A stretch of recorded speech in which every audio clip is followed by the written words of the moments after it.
4 years ago next week, before I came to office, the country was hit by the worst pandemic and the worst economic crisis in a century. Remember the fear, record losses? Remember the spikes in crime and the murder rate, raging virus that took more than 1 million American lives, of loved ones, millions left behind? A mental health crisis of isolation and loneliness. A president, my predecessor, failed the most basic presidential duty that he owes to American people, the duty to care. I think that's unforgivable. I came to office determined to get us through one of the toughest periods in the nation's history. We have. It doesn't make news, but in 1,000 cities and towns, the American people are writing the greatest comeback story never told.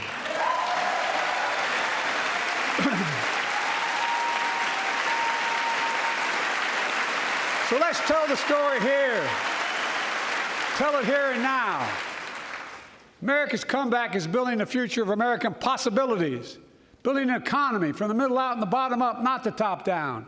Investing in all America, in all Americans, to make sure everyone has a fair shot, and we leave no one behind.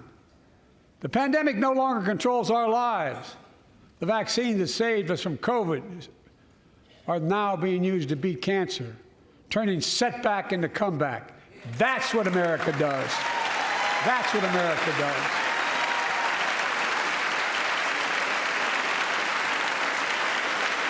Folks,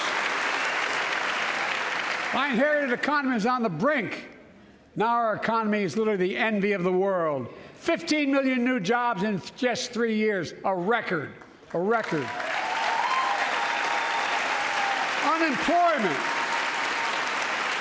at 50-year lows. A record 16 million Americans are starting small businesses, and each one is a literal act of hope. With historic job growth and small business growth for Black and Hispanics and Asian Americans, 800,000 new manufacturing jobs in America and counting. Where is it written we can't be the manufacturing capital of the world? We are, and we will. More people have health insurance today. More people have health insurance today than ever before. The racial wealth gap is as small as it's been in 20 years. Wages keep going up. Inflation keeps coming down. Inflation has dropped from 9% to 3%, the lowest in the world, and tending lower.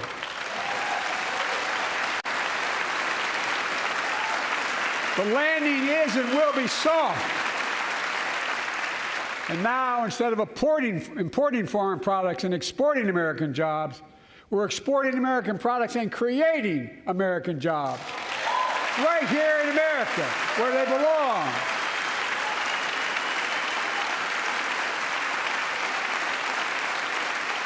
And it takes time, but the American people are beginning to feel it.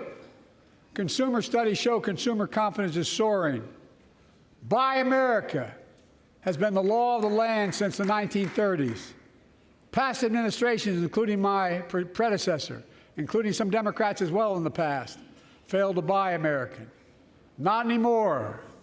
On my watch, federal projects that you fund, like helping build American roads, bridges, and highways, will be made with American products and built by American workers.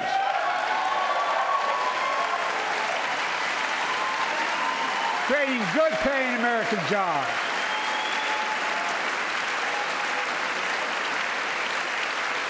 And thanks to our CHIPS and Science Act, the United States is investing more in research and development than ever before.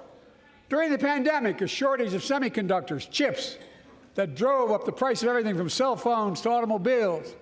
And by the way, we invented those chips right here in America. Well, instead of having to import them, private companies are now investing billions of dollars to build new chip factories here in America, creating tens of thousands of jobs. Many of those jobs paying $100,000 a year and don't require a college degree.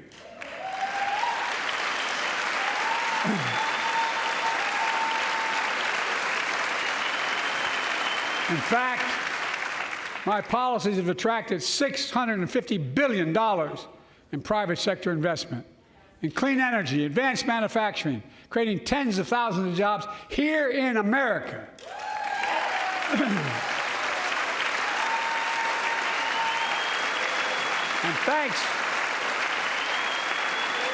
Thanks to our bipartisan infrastructure law, 46,000 new projects have been announced all across your communities.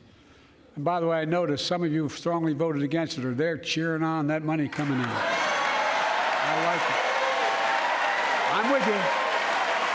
I'm with you. And if any of you don't want that money in your district, just let me know.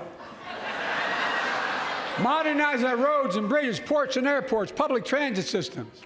Removing poisonous lead pipes so every child can drink clean water without risk of brain damage.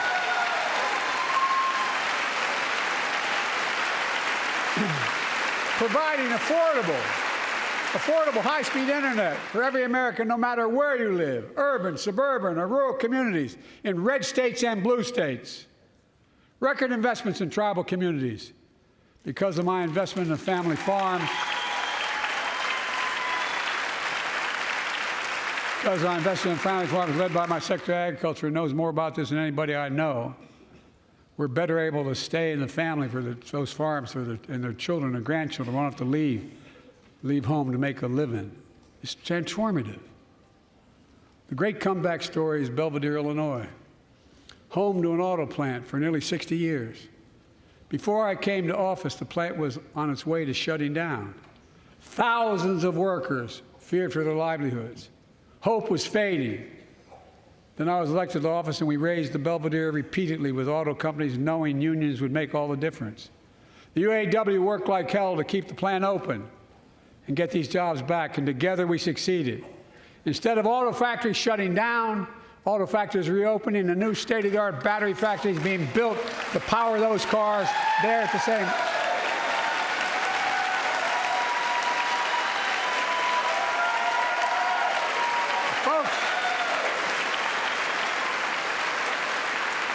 The folks at Belvidere, I say, instead of your town being left behind, your community is moving forward again.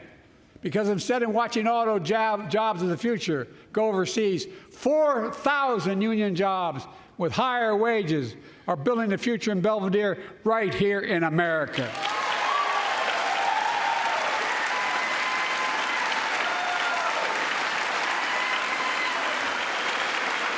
Here tonight is UAW President Shawn Fain, a great friend and a great labor leader. Shawn, where are you? Stand up.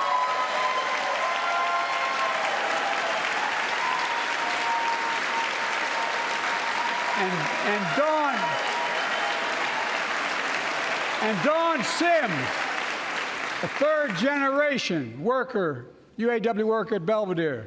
Shawn, I was proud to be the first president to stand on the picket line, and today, Dawn has a good job in her hometown, providing stability for her family and pride and dignity as well. Showing once again, Wall Street didn't build America. They're not bad guys. They didn't build it, though. The middle class built the country, and unions built the middle class.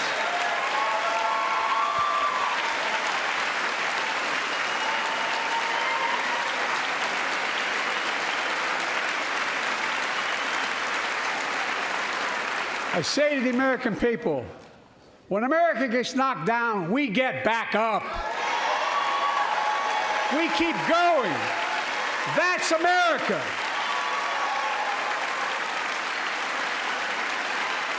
That's you, the American people. It's because of you America's coming back. It's because of you our future is brighter. It's because of you that tonight we can proudly say the state of our union is strong and getting stronger.